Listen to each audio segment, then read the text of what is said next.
Hello everybody, and welcome to what I assume is going to be your first note video for any of my classes. This is going to be my Introduction to Chemistry Chapter 0 notes. This will be video 1. I just want to say welcome to the class. I hope this video is informative for you guys to give you a little bit of what's going to go on. I can't point here because I am here, but in this little box down here in the bottom right hand corner, I will be having my video anytime that I can. I can't actually, because I don't have two monitors like I do at home, I can't actually see what the video feed looks like, so hopefully I'm in frame. If not, well, I'm gonna look pretty silly, and I hope I don't want to actually do 2 takes of this, so it'll probably still be there. And then up in this area here, you'll have the major thing, which is just a cast of my screen, and it's going to be the notes that we're going to go through. So we're going to start with Chapter 0. It's our Intro to Chemistry, and this is going to be for Section 1, which is just going to be some background information. Probably it's almost all going to be review information for you guys. To start with, I want you to take a guess. So try to think in your head.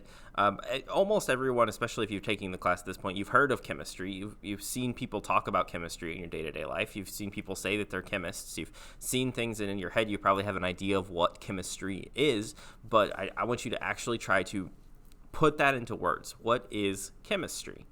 And a lot of people usually have trouble for that. Their first thought is this is a study of chemicals, but once you start actually having to figure out, well, what is a chemical, it gets a little more complicated than that. So the actual textbooky definition is a study of the composition, the structure, and the properties of matter, the processes that the matter undergoes, and the energy changes that accompany those processes. So study of chemicals, if you're going with that like really basic definition, that's more of the study of composition, the structure, and properties of matter. But then we also care about, well, what processes do those undergo? So that's chemical reactions. And the energy changes, so that's things like heat being released and energy coming out of a reaction, explosions, nuclear reactions, but also, hot hands, whenever you rub them together and they get really warm.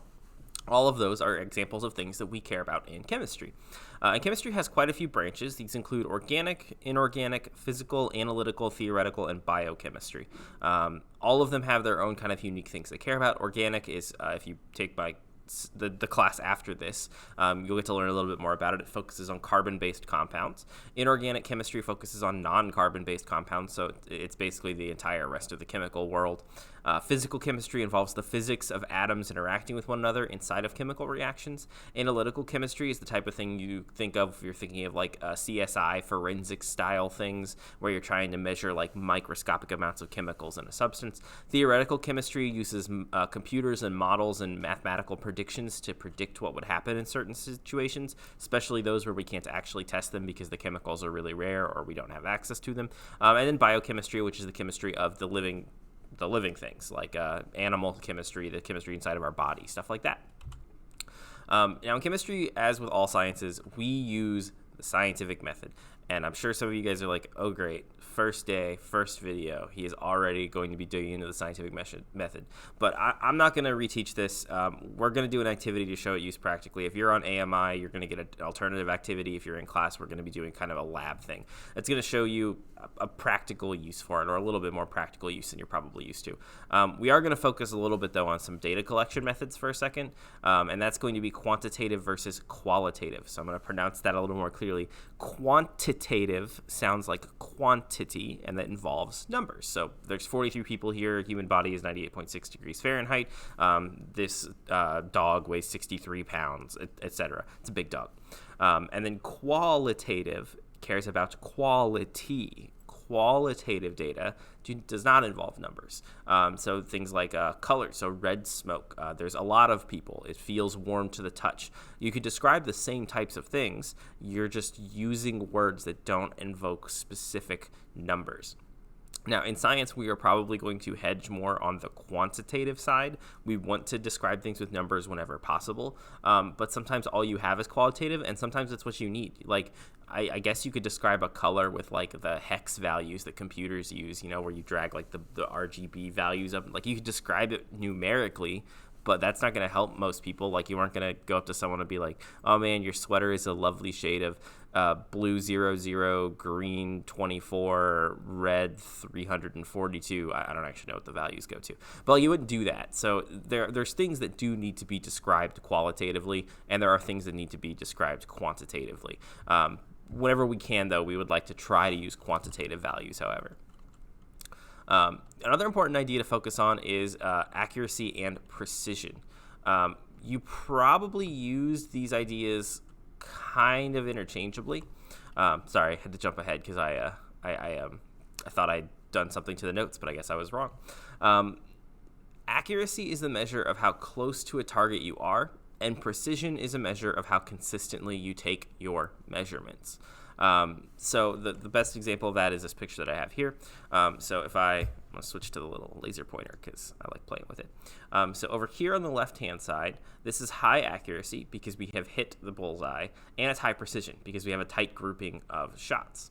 Low accuracy but high precision is we did not hit the bullseye, but we still have a tight cluster of shots. High accuracy but low precision is we got close to the target, but the exact range of values is kind of scattered. They're not actually super consistent. It's not a tight grouping. And then low accuracy, low precision. We have none of them hit the bullseye, and they are all over the target. Now, ideally, in science, we want to have this over here. We want to have a high accuracy and high precision. But I want to ask you the question of, if you have to only have one, would you rather be accurate and not precise, or precise and not accurate? And a lot of people's first instinct is, well, I'd rather be accurate. I'd rather know I'm getting the correct answer, even if I'm not like going to be sure. It's going to kind of be a range. But that's not the case. You would actually rather you be precise, because bad precision can be calibrated for. Bad accuracy cannot. Any of you who do any kind of archery shooting, or like I think back to when I was in Boy Scouts and we shot BB guns and archery and stuff like that. We always talked about how you should try to hit the bullseye every single time. And then as long as you shoot consistently, if you go up to the target and you realize that you're shooting up and to the right, for example, if I use if this is the bullseye, the center of the slide is my target, and I'm hitting up here, all I have to do is aim down and to the left from the bullseye, because that's where I was aiming. And if I can do that, I should be able to calibrate for my lack of accuracy. But if I'm just hitting all over the target and I'm just going all over the place, there's no way I just have to get better. Like I can't just calibrate for that. I can't make a minor adjustment to fix the problem. This is the same kind of thing that you do in higher level science labs. For example, when you're using a thermometer. Thermometers are something we all kind of trust and assume 100% of the time works exactly as expected. But in some labs in college, we actually had to calibrate our thermometers. We would take a substance that we knew melted at a certain temperature, melt it while the thermometer is measuring the temperature, and then we would figure out what the thermometer read whenever it started melting. So let's say that the substance was supposed to melt at 200 degrees Celsius, and our substance melted at what appeared to be 198.5 degrees Celsius. That would mean that every time we use that thermometer, we would have to assume, if that was what our experiment and our calibration showed us, that the temperature we're reading is about 1.5 degrees Celsius lower than the actual value that we measured. And we had to do that for every one of our labs. And if you're like, God, that sounds really annoying. Why would anyone ever want to have to do that? Well, you're the one who chose to do it in a chemistry class, so I assume that you plan on using it in some point in your life. That's how science works. You've got to calibrate for all of the factors. You have to question everything and make sure that you have as much faith. I know it's weird to bring faith into something that's scientific, but as much faith as possible in the things that you are using are accurate and correct. Next, we're going to have a little bit of conversation about chemical and physical traits. So physical traits are things that we normally think of as like, okay, well, chemical is like involves chemicals, but chemicals can have physical traits and chemical traits, and so can normal things. Like this water bottle has physical and chemical traits, and so does this ball bearing, and so does this taped up hacky sack football thing. All of those have physical and chemical traits, the same as like the water that's inside of this does. The real difference between them is that physical traits can be observed without changing the substance, and chemical traits involve a change in the identity of it. So, for example, I can look at this water bottle and I can say it is brushed steel, kind of silvery in color. The lid is black. It feels a little bit heavy. It contains a liquid. I don't know if you guys can hear this. So it contains some kind of liquid. So those are all physical traits. I can check all of those things, and it's still intact. It's still the same thing. A chemical trait would mean that I have to change it. So, for example, if I wanted to know if this was flammable and I threw this into a fire, that would probably change the substance. It would melt the metal. It would possibly change it into a different material altogether. A better example would be in the burning, because you don't usually think of burning water bottles, is like this piece of paper. It's white. It has blue lines. It has a red line going over the top of it. It is flexible. I can move it around. I can cut it, and it's still the same thing. It has the ability to be split in parts. So this would be a physical change because I've kept the paper the same. But a chemical trait would be how flammable is paper, because when I burn this, I no longer have this substance. It's gone. It's going to turn into ashes, and that's a completely different substance. So that the ability to burn this and burning it would be a chemical trait, and burning it would be a chemical change. If you're unsure if something is a chemical or a physical change, you can always think of these 4 signs as something that a chemical change has occurred. Has the color changed? Have gas or bubbles been produced? Was a solid or precipitate produced? And was there a sudden change in energy, which is usually identified by a temperature change? So for example, hot hands, I mentioned those earlier. You take them and you rub them together in your hands. Now, we know that if we rub our hands together anyway, we're going to get a little bit of warmth, but it makes it a lot hotter than we normally would think of, just your hands getting.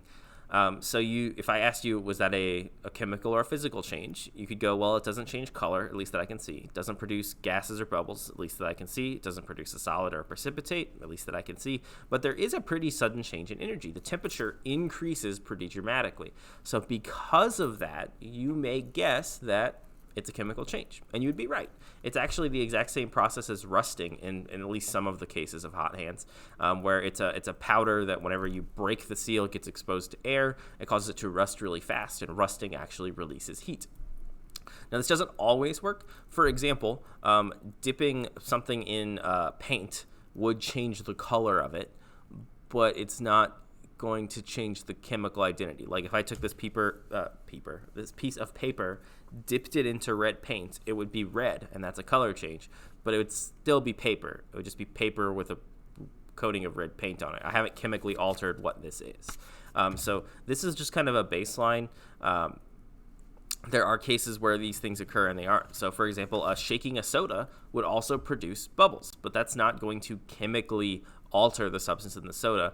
It's just knocking the carbon dioxide out of the mix. You're basically just separating it. You're not actually chemically altering what the pieces are. So this is just kind of a good baseline to go if you're stuck between something being a chemical or a physical. Now we have the types of substances. Again, I hope that this is all mostly review for you guys.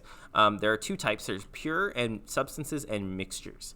Pure substances include things like elements, which are found on the periodic table and can't be broken down into a simpler substance.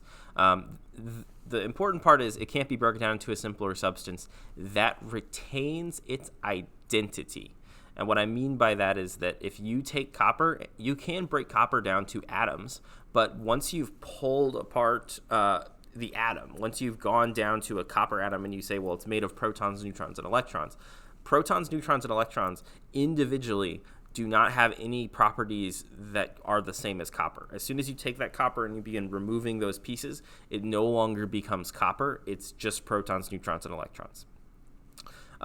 So it's the smallest you can go that keeps its properties is an element. And then compounds are substances made of one or more elements that are chemically combined together. So taking a brick of copper and a brick of sodium and smushing them together is not necessarily a compound. They have to be chemically combined together. So water, H2O, sugar, which is C6H12O6, table salt, which is NaCl, all of those are chemically combined together in some way.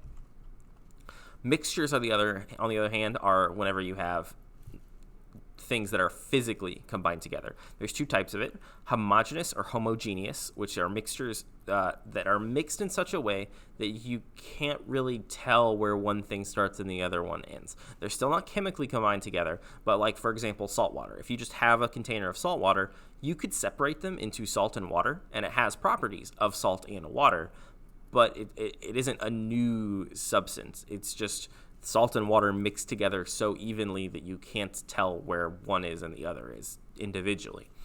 Heterogeneous is mixed unevenly throughout. It's when you can actually see things that are happening. The example I had of just taking like a chunk of sodium and a chunk of copper and smushing them side by side, that would be a heterogeneous mixture. You could see the copper, you could see the sodium.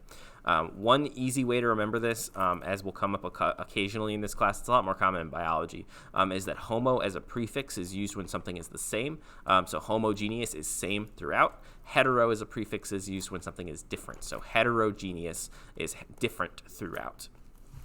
So that's how I remember. It also helps pretty much anytime you see those prefixes used on almost any word. And then one final reminder is matter. Matter is anything that takes up space and has mass, which means you. You matter because you take up space and you have mass.